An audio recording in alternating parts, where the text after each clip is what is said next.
ठीक है, जितना कराया मैंने सारी इक्वेशंस खुद से डेराइव करना। ठीक है, तो अभी हमने क्या निकाल लिया, हमने रेडियस निकाल ली, हमने वेलोसिटी निकाल ली, हमने रिलेशन देख लिया between the total energy, potential energy and kinetic energy.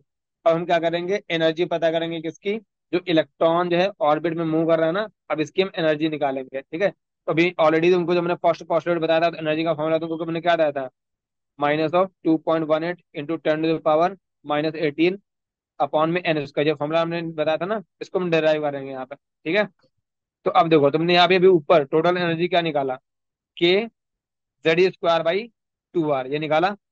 ठीक है, तो जो इलेक्ट्रॉन की एनर्जी होगी वो हम क्या निकालना है, एक्चुअली हम टोटल एनर्जी निकालना है। ठीक है, तो टोटल एनर्जी क्या होगी, -K Z²/2R। ठीक है, टोटल एनर्जी होगी। अब क्या करो, यहाँ पे के तुम्हारा कांस्टेंट है, जेड तुम्हारा एटॉमिक नंबर है, ई तुम्हारा इलेक्ट्रिक चार्ज है, टू तुम्हारा कांस्टेंट नंबर है, आर तुम्हारा वेरिएबल है सिर्फ। ठीक है, ये मैंने लिखी आर की इक्वेशन। ये आर की इक्वेशन कहाँ से आई, जो हमने रेडियस डिराइव की थी। ठीक है, वो इक्वेशन है। अब इस आर को क्या करो, यहाँ पे पुट करो।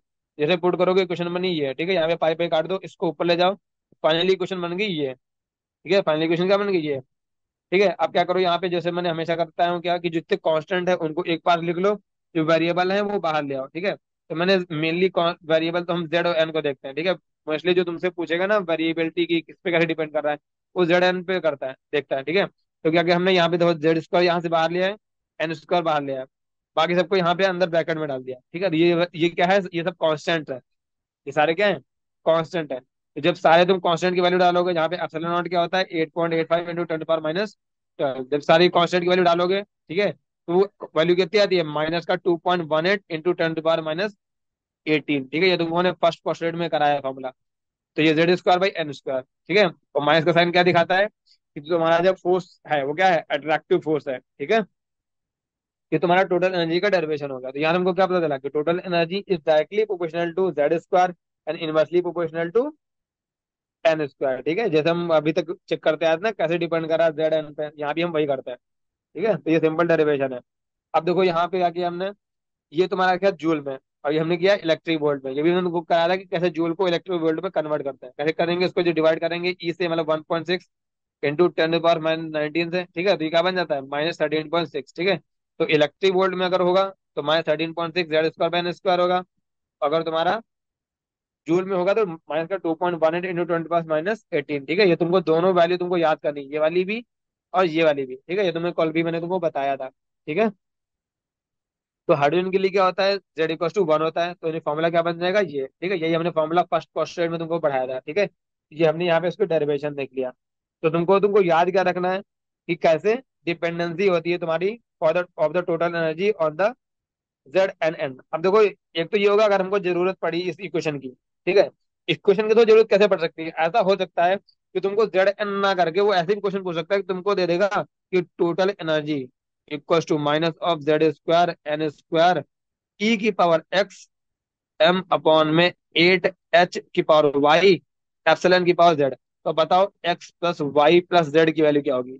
तो तुमको ये फॉर्मूला क्या करना पड़ेगा, यहाँ पे तुमको टोटल एनर्जी का फॉर्मूला डाल के तुमको क्या करना पड़ेगा, डराइव करके निकालनी पड़ेगी क्वेश्चन। ठीक है, तो यहाँ पे अब तुम जब तक इस क्वेश्चन को निकालोगे नहीं, तब तक तुम इसका आंसर नहीं कर पाओगे। तो यहाँ पे तुमको क्या पता चल रहा है कि x = 4 है, कंपेयर करो y कितना पता चल रहा है, 2 है। ठीक है, और एप्सिलॉन की यहाँ पे z कितना है, 2 है, तो आंसर कितना आ जाएगा, 8। ठीक है, तो इस तरह से जब क्वेश्चन पढ़ करेगा, तब तुमको इक्वेशंस क्या करनी पड़ेंगी, डेराइव करनी पड़ेंगी। तो जब से डायरेक्ट अगर पूछेगा कि कैसे डिपेंड करता है on the Z and N, तो तुमको एनर्जी तुमको तो याद ही रहती है कि Z² / N² होता है। ठीक है, या इसको हम पता है, ये जो डिपेंडेंसी है जैसे हम अभी तक करते हैं, इसको हम डायरेक्ट भी निकाल सकते थे। कैसे, ऊपर फॉर्मूला यहाँ पे क्या लिखा हुआ है देखो, total energy equal to K × Z² / R²। अब आर तुमको पता है, तुमको आर का क्या पता है, R is directly proportional to N² inversely proportional to Z। तो यहाँ पे पुट कर दो, ये टोटल एनर्जी वाले फॉर्मूले पुट कर दो इसको। मतलब ये तुम कांस्टेंट अलग अलग रखो, ये Z ऊपर था पहले से, यानी पुट क्या करोगे, आर की जगह पे N² / Z। Z ऊपर गया, क्या आ गया देखो, Z² / N²। ठीक है, ये हम डिपेंडेंसी डायरेक्टली भी पता कर सकते हैं, हमको ये इतना सवाल नहीं करना पड़ेगा अगर हम भूल गए।